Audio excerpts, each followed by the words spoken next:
Today, I am going to beat Tears of the Kingdom without jumping and without the paraglider. Is it possible to beat all 5 temples jumpless? Well, let's find out. So after the intro cutscenes, which are possible by the way, we are now on the Sky Island. And these parts were thankfully very easy to pass. And nope, I'm not falling for that one. And after I fell to see the title screen, I saw my first enemy. And for this challenge, obviously I can't flurry rush, which is very bad for me. I got my iPad thing and head over to the Temple of Time to start the shrine quest. Then I got to the first shrine, and this shrine was a little bit hard because when I connected these two things together, I can't just run on for some reason. So I had to connect it while I'm on the platform. And after that shrine, I hooked up onto here and collected some weapons and made some food. Then I made a boat to sail to the next shrine, and this shrine was thankfully a lot easier than the first one. So then I walked over to find yet another lake. And when I got to the other side, I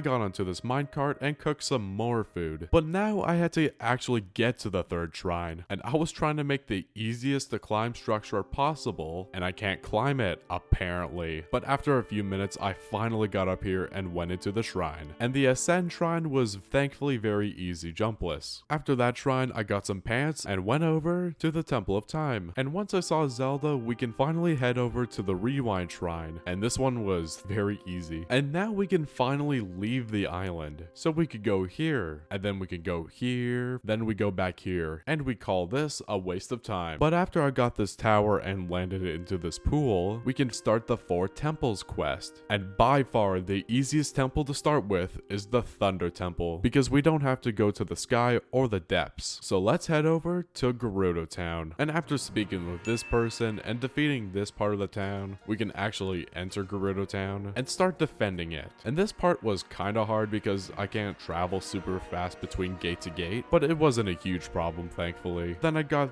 these 3 towers, and once this statue showed up, I hit it with some lightning, which spawns this boss, which only takes a few hits, then it just flees into the temple. So now we could start the first temple, and this temple was pretty easy without jumping honestly. But there was one terminal that was pretty hard, which was this fire one, but I could just climb down from the sides, which was cool. But now we have the boss, and this boss doesn't really require jumping to defeat it, so I just beat this boss normally. And now we are heading over to Goron City, and after fighting with this guy and climbing up Death Mountain for some reason, I had to fight these guys, and they were really easy. But then we have to go into the depths. And how are we getting there exactly? Before I went to Goron City, I collected some fairies on the way, so I can use one to break my fall. Now we can get to the Fire Temple, and the Fire Temple was kinda hard to move around, and this one terminal especially because I had to make this bridge just to get over here, and I had to drop down very carefully just to get down here. But all of the other terminals were very easy thankfully. They just took a while to get to. But now we can fight this temple's boss, and just like the Thunder Temple, I did not need to jump during this boss. But when he gets down, it's kinda hard to get up him. After I fried up this crab guy, we have a very important decision to make, because both of these temples are going to be really hard to get to. And I've decided to go to the Wind Temple first, because I think the Wind Temple might be easier. And how am I gonna get up there? By using a flying machine, of course. But to do that, we need the secret 5th ability, which is auto build. So after following these statues, I finally got to the Great Abandoned Central Mine to meet up with the best character in the game, let's be honest. And he was very easy to beat. We can get the materials to make the flying machine and get some rockets just in case. Now let's walk over to Rito Village. Wait, why not go to the Water Temple? It's right there. You'll see why in a second. So now I'm here, and I built one of my first flying machines to get to the birds. Then I flew over here to talk to this guy to find this bird. So yet again, I built another flying machine to get rid of this enemy. And once I killed this guy, I got on top of the mountain, and we can start one of the most tricky sections of the challenge. So here's what I did. From the top of the mountain, I got onto the first platform. I looked up to see another platform far above, and then I made it onto it. Then I flew towards the shrine so I can save my game. And after I saved, I got my second piece of clothing so I don't freeze. Okay, so I go over here to land, then I land over here, and here, and I found a very big shortcut right here. After I took these guys out, I went went over here and up. Then after a few more stops, I made it to the second shrine, and this is where it gets really hard. And after literally an hour trying to find the right path, I finally found one. So from the shrine, I used a rocket to get up here, and I did the same thing here, but this time I used a few zonite charges so I can just make it here. Then I turned around my car all the way around to get above me, and here comes the hard part. So I had to land on this little light platform while having a stable landing, and I did this again with a rocket, and I did it for a third time with a rocket and a zonite charge. But then I landed onto this platform, and now we have to make one last leap. Not literally, so let's do this. So I launched my rocket, and then I barely had enough battery just to get over it, and I had no choice but to fall. But as soon I was about to die, this cutscene plays, and I'm just on the ground now. That's convenient, I guess. But the actual temple was pretty hard, because I had to make 3 cars just to beat it. The first car I had to make was very far down from the ship, so I had to fly under it, and after a few tries, I finally got on here and got the terminal. And the second car was just to get over this ice thing, which is honestly very sad.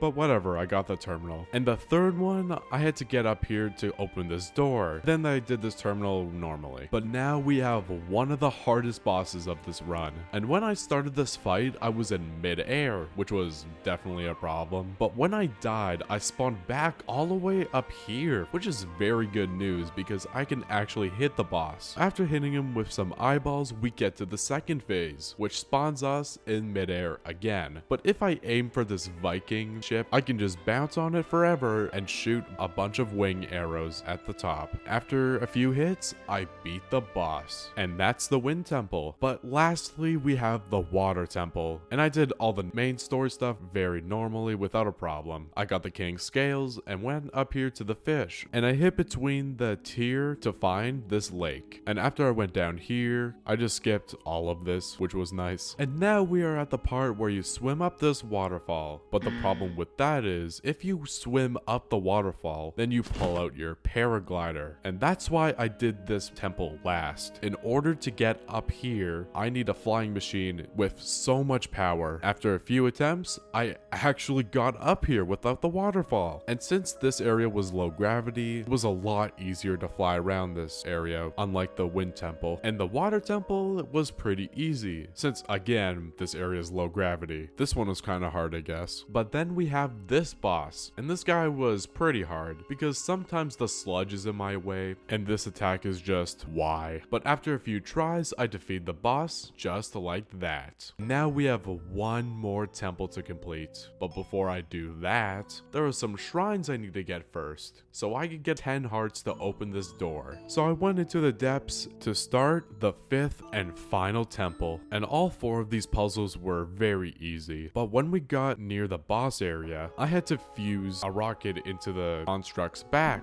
by using the jump button. But thankfully I didn't actually had to jump, and this boss was very normal for the most part. And now we can head straight to Ganondorf. And when I got to the castle, I got out my flying machine so I can try to get into the depths for the last time. And after a few tries, I finally made it down here. Then I climbed down here to kill these guys, and I sneaked past this guy. Thankfully he didn't see me. And doing this whole area jumpless was pretty straightforward. But then I got to this point, and there is barely enough room just to make a flying machine. And after dropping down here multiple times, I finally made it down here safely. So let's take out my flying machine for one last time. And getting down here was definitely a lot easier.